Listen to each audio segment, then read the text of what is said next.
The number one reason why we say we haven't gotten started is because we don't have enough money. Now, truthfully speaking, do you really not have enough money? Or are you really not putting your money into things that will actually help you get started? You know, help you on your entrepreneur journey, help you start a business. Now, so how do you eliminate the excuse of not having enough money? Well, it's simple. One, if you have a business, if you're looking to start a business, then you need to find people that are like-minded, just like you, and get them on board by offering them a very small piece of what it is that you're building. Think about it. Facebook did it. Apple did it. Microsoft did it. All these different people, or these different iconic companies started with no money, right? And then eventually they got, VCs, venture capitalists came in and gave them money. But however, they started off by bootstrapping, and they got people that believed in the mission and the vision to start being a part of what it is that they were doing, offering them a small stake. That's why they say in certain companies like Microsoft, for example, or Apple, or better yet, Facebook, even secretaries are millionaires. Okay, just very, very small. Those who were there at the beginning, very, very small equity in whatever it is that you're doing. You can find people that believe in what you're doing, get them on board, and guess what? You can start your business. So having no money is no excuse. The number two reason is not enough time. Now, come on, let's be real. This bullshit, okay? Not enough time. Ask yourself this question. How much time do you spend on social media each day? Okay? How much time do you spend scrolling on social media, looking through the feeds, looking who liked your post or shared your post, when maybe some of that time could be spent building your dream, planning out what it is you say you want to do? You have no excuse.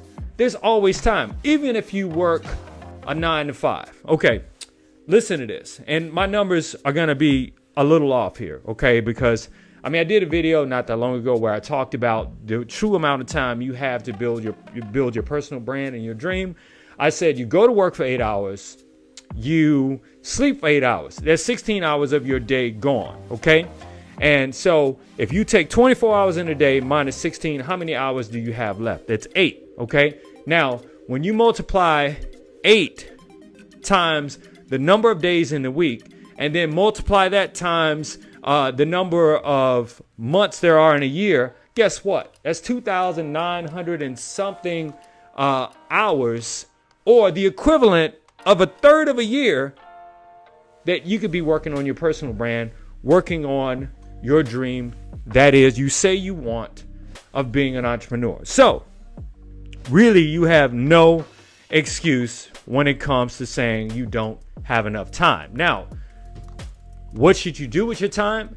You should only involve, and this is how you solve the quote unquote alleged problem or the phantom problem of not having enough time. What you should do is, or at least my suggestion to you, is simply this. You should only spend your time or the majority of your time with people, outside of working and sleeping, with people and in activities that push your agenda forward. That's the simple solution, right? And don't beat yourself up if you're having a hard time adjusting to the time thing. Remember, I believe in the compound effect. Incremental improvements over a period of time leads to massive results. But you actually have to put in that time to improving in order to get the result you desire. Now, number 3, not the right time. Come on, folks. If it's not money, if it's not time, that's your excuse. You know what? It's always going to be not the right time. Not the right time. Think about all of the companies that actually, like American Standard Insurance, this huge company, insurance company that started during the Great Depression. Okay? Think about that. Okay? This huge company that started during the Great Depression, when even rubbing 2 nickels together was very, very difficult for people standing in soup lines. Okay?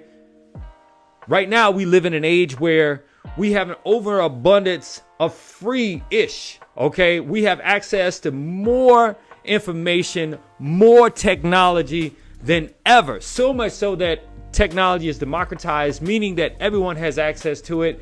It's just a matter of us getting rid of the excuse of it not being the right time and taking advantage of all of the resources around us to really get started in what it is we say we want to do in 2020.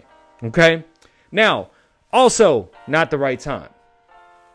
Think about all the companies that struggled during the economic collapse in 2007, 2008. Think about it. Think about that. Think about it, okay? And sure, some companies got the bailouts. A lot of major banks and a lot of car companies got the bailout. But what about those smart individuals that said to themselves, I know I lost everything, but if I continue to drive forward during this time, I'll be able to build something. In other words, like Warren Buffett says, the best time to make money is when there's blood in the streets. There were so many people that got rich that during the economic collapse in 2008, because guess what? For them, it was the right time because they saw opportunity. So the question is, do you see opportunity, or will you continue to use the excuse that it's not enough and it is not the right time? I think only you can answer that question. This is actually funny too, because I thought strongly about putting this on the list, because this basically came from a conversation I had with someone that I know, and a person hearing this, they'll know exactly who they are. My ex might get something in the divorce. That is the lamest ass excuse I ever heard for not starting your business. So you mean to tell me you would much rather suffer, because you don't want somebody to get something of what you're building because you're going through a divorce? That is lame, okay? That's some lame shit, okay? Yeah, I'm a little bit being harsh, but I call it tough love. It's lame, okay? It is absolutely 100% lame not to start something because you're going through a divorce, or maybe you're going through a bankruptcy, or maybe you're going through something, but you don't want to get started because you feel like somebody else will get some of what it is that you don't even have. You know why? Because you haven't gotten started. So what you need to do is change that mindset and just get started. So what? They get something, okay? But that means you have something. If in order for them to get something, you actually have to have something. So get started. That's a lame excuse. Number 5, blaming others for not getting started. Oh my God, this is so interesting. Blaming others for not getting started on your entrepreneur journey or not starting that business is a lame ass excuse. Why? Think about this. How many times have you said, or have you heard, that is, have you heard someone say, well, the job I'm working on, I spend a lot of hours there, but if I could just get some vacation time, I can get started. There is no reason for you not to have time because you say someone is taking too much of your time to really get started. So you got to stop blaming others, okay? Maybe you said, well, the person didn't give me what they said they were going to give me, so now I can't get started in my business. I don't have the money. That's lame, okay? Just get started in 2020. You have no excuse. You have absolutely 100% no excuse for not getting started, because when you start blaming others for you not doing what it is that you're supposed to do, then guess what? You are letting other people control you. You're letting other people dictate your destiny. If you're supposed to be the master of your fate, okay, controller of your destiny, okay, if you're the king entrepreneur, male or female, or queen entrepreneur, whatever it is you say that you are, especially when you're fronting on social media with your glasses, taking your cool pics out, showing all the work that you're doing when you're not really doing ish, Get rid of the excuses. Don't blame others. And get started. Number 6, analysis paralysis. Let's be honest. How many of us have not gotten started on something because we're looking into it? That is the lamest ass excuse ever. Looking into it. How long do you need to look into it? Look, the best way to get started is just to get started. Okay? Once you got enough information to act, then you need to act. Because you got to remember, there is no perfect time. There will not be the perfect place. You will not always have the money you need in order to get started. You know what? When you're looking for perfection, perfection is the enemy of good enough. And good enough is how most companies and most entrepreneurs, true entrepreneurs, act. You want to know why? That's why they'll put a product out. They'll find out all the bugs in the product or the service, and then they'll improve. Okay? They even do what is called prototyping and beta testing. They do all these different things. True entrepreneurs, they don't worry about perfection. In fact, they expect to fail. Okay? Failure is great. You want to know why? Because when you fail, you know what's wrong. And when you know what's wrong, then you're wise and hip to the game. Okay? Being wise and hip to the game of what's going on with your business or your startup as an entrepreneur is exactly what you need to be successful. Okay, so enough analysis paralysis. Stop overanalyzing things and just get started. And you know how you just get started? You have someone hold you accountable. Okay, whether it's your spouse, your significant other, your family, your friends, whatever. Have someone hold you personally responsible for what it is you say that you want to do and that you're going to do.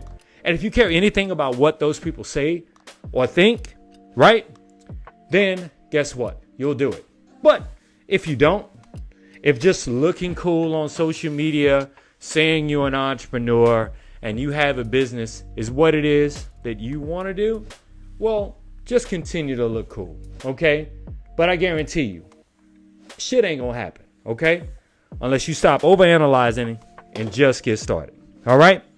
And to me, the number one, even though I did the numbers in, from 1 to 7, but I really think that number 7 is actually number 1. The number one reason why, or number 7 on the list, people don't get started, it is fear, okay? False evidence appearing real. Fear. Think about this. Fear.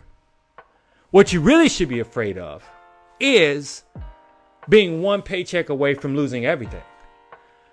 What you really should be afraid of is working on a job for 20 years, and this just recently happened to some people here in Houston, working on a job for 20 years in radio, and then all of a sudden, you're off the air. You have not built anything. And I'm not saying that that's the case with everyone that got in this situation, they got taken off the air. But truthfully speaking, I know some of the people personally, and I know that they didn't save, they didn't have other businesses going on. And you, as an entrepreneur, have no excuse.